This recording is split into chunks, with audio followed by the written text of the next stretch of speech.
Claire Walker moved through her Seattle home with the kind of quiet that comes from trying not to break. She had planned a small dinner for the evening, something warm, simple, and hopeful. She hoped it would fix the silence growing between her and her husband. Ethan, for weeks he had been distant, lost in work, and more connected to late-night emails than to her voice. Claire didn't want to fight. She only wanted to feel close to him again. The rain outside tapped softly against the windows, filling the empty house with a gentle rhythm. Claire checked the time again. Ethan should have been home by now. She had set the table, lit warm candles, and prepared his favorite pasta dish. Everything felt ready except for the one person she needed most. The longer she waited, the heavier her heart felt. Claire wasn't someone who complained. She always tried to understand, to stay patient, to keep the peace. But today the loneliness felt different. It felt sharp. It felt like she was standing alone in her own marriage. She had invited 2 friends earlier that week, Mason, Ethan's colleague who had become a reliable presence, and Lena, her closest friend since college. She thought a small group dinner might make things easier, less tense, more alive. She imagined laughter filling the house again, even if just for a night. But 1 hour before the dinner, her phone vibrated. Ethan's message was short, running late. Don't wait for me. Claire stared at the message, feeling her chest tighten. She reread it 3 times, each time hoping she misunderstood. But it was clear. He wasn't coming home soon, and he didn't even sound sorry. The house felt too quiet after that. Too empty. Too cold for a woman who had spent so long trying to hold everything together. She looked at the table she had set so carefully. The warm lights, the food she had cooked with so much hope. Then she looked at the door and felt the ache of knowing she would be eating alone again. But she didn't want to break down. She didn't want to sit in silence. She needed company, connection, any form of warmth that didn't make her feel invisible. So she picked up her phone. Her voice trembled just a little as she called Mason first. Hey, I know it's last minute, but could you still come? I don't want to spend tonight alone. His answer came quickly, steady and warm. Of course, I'll be there. Then she called Lena. Can you join me? Ethan's running late. Again, Lena didn't hesitate. I'll be there in 10 minutes. Claire exhaled, feeling a small wave of relief. She didn't need anything dramatic. She just needed people who showed up when she asked, as she waited. She moved around the house quickly, fixing small details, straightening a candle, adjusting a plate, brushing her hair, even though she knew she wasn't trying to impress anyone. She simply wanted to feel like herself again. For the first time that evening, Claire felt a spark of ease. Not happiness, but something lighter than loneliness. Then came the knock on the door. It wasn't loud or urgent. It was soft, almost comforting, like the sound of someone saying, "You're not alone anymore." Claire wiped her hands on a towel and opened the door. Mason stood there first, rain droplets on his jacket, eyes warm with concern. Behind him, Lena hurried up the steps with a bright smile despite the weather. Both of them carried the quiet energy of people who were ready to lift someone up without asking for explanations. Hey, Mason said gently. Rough day. Claire nodded, just a little. Lena gave her a tight hug. Well, we're here now. You're not facing tonight alone. Claire stepped aside and let them in. As they entered, the house suddenly felt fuller, warmer, brighter, alive. Their presence shifted something in the air she hadn't realized was missing. She didn't know it yet.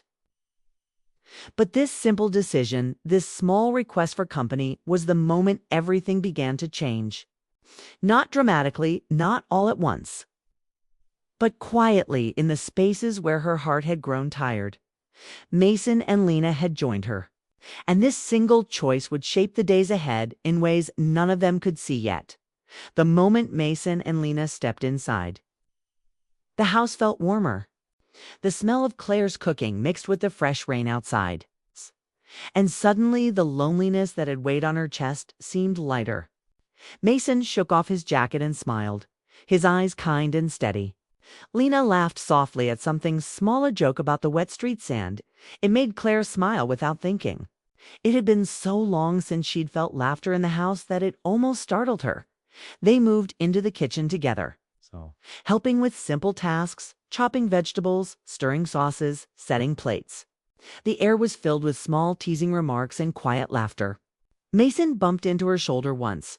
Lena accidentally spilled a bit of sauce and Claire laughed, shaking her head.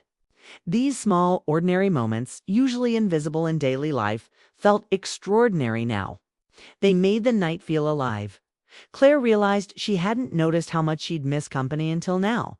She could finally exhale, letting the tension in her shoulders ease just a little. Mason caught her glance once and gave a small nod, as if silently telling her it was okay to relax. Lena reached out to straighten a strand of hair that had fallen across Claire's face. The touch was casual, caring, and it warmed Claire in a way words could not. After dinner, they settled in the living room. The candles flickered and the rain drummed softly against the windows. Claire found herself talking more freely than she had in weeks, sharing stories about her childhood, little frustrations with work, small dreams she hadn't spoken aloud. Mason listened with his full attention, not interrupting, not judging, just present. Lena nodded at points, laughed at the right moments, and occasionally added her own memories that made Claire laugh even harder. The conversation moved into quieter territory. Claire admitted, softly, that she had been feeling lonely. Her voice trembled slightly, but Mason didn't look away. Lena placed a gentle hand on her shoulder. "We're here, Claire," she said. "We've got you tonight." The simplicity of that moment struck her harder than she expected. She realized that connection wasn't always dramatic or overwhelming. Sometimes it was as simple as someone sitting beside you, holding space for your feelings without trying to fix them. For a while, none of them spoke. They just sat together, listening to the rain and each other's breathing. The silence wasn't empty. It was comforting. Claire felt the tension in her chest loosen. And for the first time in weeks, she allowed herself to breathe fully, to feel truly present. Then Mason leaned back slightly, glancing at her with a careful expression. "You deserve people who notice you, who really see you," he said quietly. The words weren't romantic. They weren't heavy. They were simple, honest, and Claire felt them resonate deep inside her. She nodded, unable to find words, feeling grateful for his presence. Lena added, softly, "Sometimes we wait too long for the people we love to show up. But there's nothing wrong with letting others in while we wait." Claire looked at both of them, realizing how true that was. She hadn't asked for this evening because Ethan had failed her. She had asked because her heart needed warmth. Mason and Lena had answered that need without judgment, without expectation, and that was exactly what she had been missing. Hours passed as they talked about life, hopes, fears, and small regrets. The laughter mixed with quiet reflections, and Claire felt a subtle shift inside her. The heaviness of the morning was gone. She didn't feel abandoned or lonely anymore. She felt supported, seen, and valued in a way that made her heart ache with relief at one point. Mason noticed her quiet gaze out the window, thinking about him. He asked gently, nodding toward the street where the rain shimmered under the streetlights. Claire nodded. "I just wish he was more present. I miss feeling close to him." Lena squeezed her hand. "He can't be everything, but tonight we can be here with you. That matters too." Claire looked at them, a surge of emotion filling her chest. She realized that her simple request for company had created something unexpected, something meaningful. Mason and Lena had joined her, not for drama or obligation, but because they cared. And in that care, Claire felt a spark of hope she hadn't felt in a long time. Little did she know, the quiet warmth of the evening was the first step toward change. A subtle, gentle shift in her life. One that would touch all their hearts in ways none of them could yet predict. The rain outside had grown heavier, drumming against the windows with a steady rhythm that seemed to match the beat of Claire's heart. She sat on the couch between Mason and Lena, feeling the quiet warmth of their presence. The night had shifted from casual laughter to something deeper, more honest. The three of them talked about dreams they rarely shared, fears they usually kept hidden. and moments in life that had left marks they didn't show to anyone else. Claire realized that she hadn't spoken so openly in months. Her voice, which usually carried a hint of caution or restraint, now trembled slightly as she confessed the loneliness she had felt while waiting for Ethan to come home. Mason and Lena listened without interrupting. They didn't judge or offer advice. They simply stayed present, and that presence felt like a lifeline she hadn't known she needed. The conversation grew softer, slower. Claire leaned back against Mason's shoulder as a story about a childhood memory made her laugh unexpectedly. He didn't move away. Instead, he rested lightly against her, a simple, steady gesture of support. Lena's hand found Claire's other side, a casual touch that offered reassurance and comfort. It was not romantic, not inappropriate, just human warmth. In a night that had become fragile and honest, Claire glanced at the soft glow of the lights and the rain streaking the windows. She felt a strange mix of gratitude and vulnerability. She had asked for company, and now she had it, in a way she hadn't expected. Mason and Lena weren't just filling the space Ethan had left. They were showing her the power of presence, of care without conditions. For a long moment, no one spoke. The room was quiet, filled only with the sound of rain and the slow, steady breathing of three people finding a rare kind of comfort together. Claire felt her chest loosen. The ache of loneliness that had been sitting there all week, all month even, began to ease. She realized she hadn't just needed company. She had needed to be seen, to be acknowledged, and for once, that need was met. Then Mason broke the silence, his voice soft but steady. You don't deserve to feel invisible, Claire. You deserve people who notice you, who care for you, who show up. Claire felt tears prick the corners of her eyes. Not sadness, something deeper. A release of tension she hadn't even realized she carried. She nodded, unable to speak, letting the words settle inside her. Lena squeezed her hand gently. Sometimes we wait for the people we love to show up. But it's okay to let others be there for you while you wait. The simplicity of her words made Claire exhale slowly. She looked at Mason and Lena, understanding in a quiet, unspoken way that they weren't replacing Ethan. They weren't intruding. They were showing her a lesson she had almost forgotten. Love, care, and connection could come in many forms. And allowing them in didn't diminish her heart, it enriched it. The conversation shifted again. It's time lighter, but still meaningful. They shared little regrets, small embarrassments, dreams of future adventures, and stories of mistakes that taught them lessons. Each anecdote drew laughter. Each confession drew nods of understanding. And Claire felt a sense of belonging she hadn't felt in weeks. But the night wasn't just laughter and stories. Claire's phone buzzed. Her heart sank when she saw Ethan's message. Sorry, I'll be home late. Don't wait up. She stared at it for a moment, a flicker of hurt crossing her face. Mason noticed immediately. You don't deserve this, he said quietly, not accusing, just noticing. Lena nodded. You deserve people who show up. That's what matters right now. Claire felt warmth spread through her chest. Mason reached for her hand. Lena did the same on the other side. Their hands weren't holding in a romantic way, they were holding in a human, gentle way that carried comfort, trust, and presence in that moment. Claire realized something important. She had asked for help, for company, for care, and they had given it willingly. They hadn't replaced her husband. They hadn't done anything improper. They had simply been there as friends, as humans. And that act of kindness had shifted something inside her. The night stretched on, and Claire, Mason, and Lena continued talking, laughing and just being. It was quiet, simple, and beautiful, a reminder that connection wasn't always about drama or passion.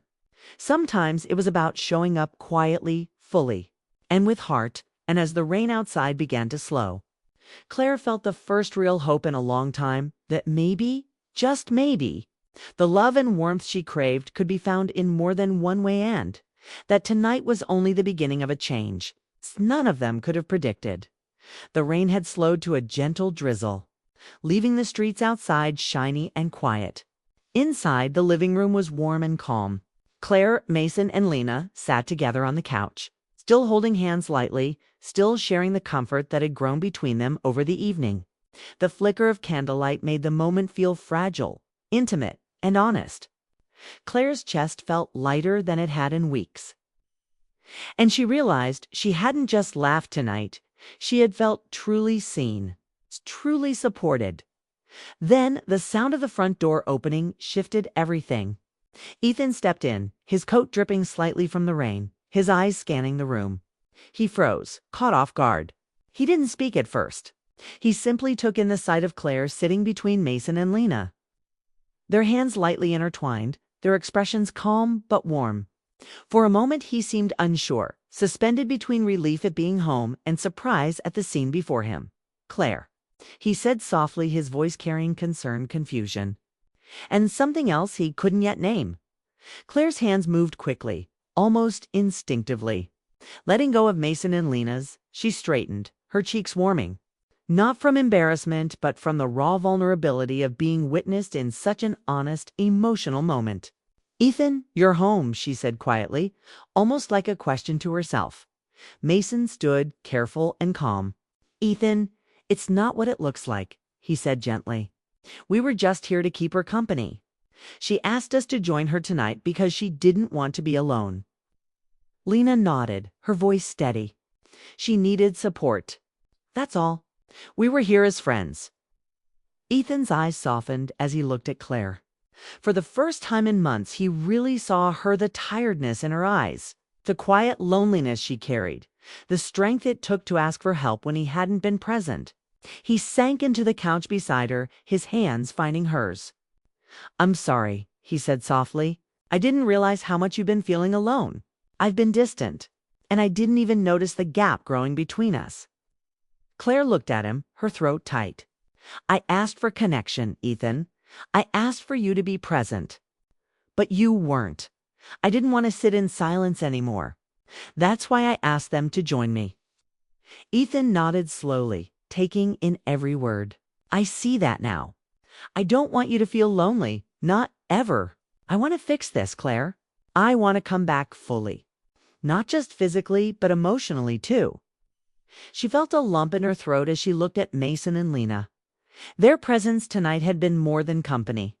They had reminded her of what care and attention felt like, of what it meant to be valued, and she was deeply grateful. "Thank you," she whispered to them, "for being here when I needed someone." Mason smiled gently. "We're glad you reached out. That's all that matters." Lena nodded in agreement. Their support had been quiet, simple, and honest, a reminder that love and care could take many forms, and that sometimes friendship was the bridge that helped people reconnect with the ones they truly loved, with Ethan by her side. Holding her hands, Claire felt a cautious but real hope. They didn't need to fix everything tonight. They didn't need to erase the past weeks or months. They only needed to start talking, to start listening, and to start rebuilding the connection that had been quietly fraying. The three of them sat in the warm glow of the room. The rain now barely audible outside, and Claire realized something important. Asking for help didn't weaken her. Allowing others to be present didn't take away her love for Ethan. It had reminded her what it meant to feel supported, cherished, and truly seen. Ethan's voice broke the silence again, soft but determined. "I want to be better, Claire. I want to show up. Not just sometimes, but always." She nodded, feeling tears threaten but refusing to let them fall yet. "I want that too," she said. "We can fix this. Together." Mason and Lena exchanged a quiet, understanding glance. They had done what they came to do. They had offered warmth and care when Claire needed it most. Their part in the story was complete, but the evening had left all of them changed. They had witnessed the fragility and the strength of human hearts. The way honesty and kindness could shift the course of relationships in subtle but powerful ways as they prepared to leave. Claire hugged both of them tightly. "Thank you," she said again, feeling the depth of her gratitude. "You reminded me how it feels to be cared for." Mason and Lena smiled, understanding that their support tonight had been part of something bigger, gentle nudge that helped two people reconnect. When they left, The house was quiet but not empty. It was filled with hope, warmth, the quiet promise of hearts beginning to speak openly again. Claire and Ethan sat together, hands entwined, talking softly into the night. There was no drama, no tension, only the slow, tender rebuilding of trust and connection. And in that moment, Claire understood the truth. Sometimes you ask others to join you, not to replace love, but to remind everyone involved what love is meant to feel like: patient, caring, and always present. The night ended not with a grand gesture, but with a gentle, heartfelt understanding that some of the strongest bonds are built quietly, patiently, and with the courage to ask for help when it's needed most.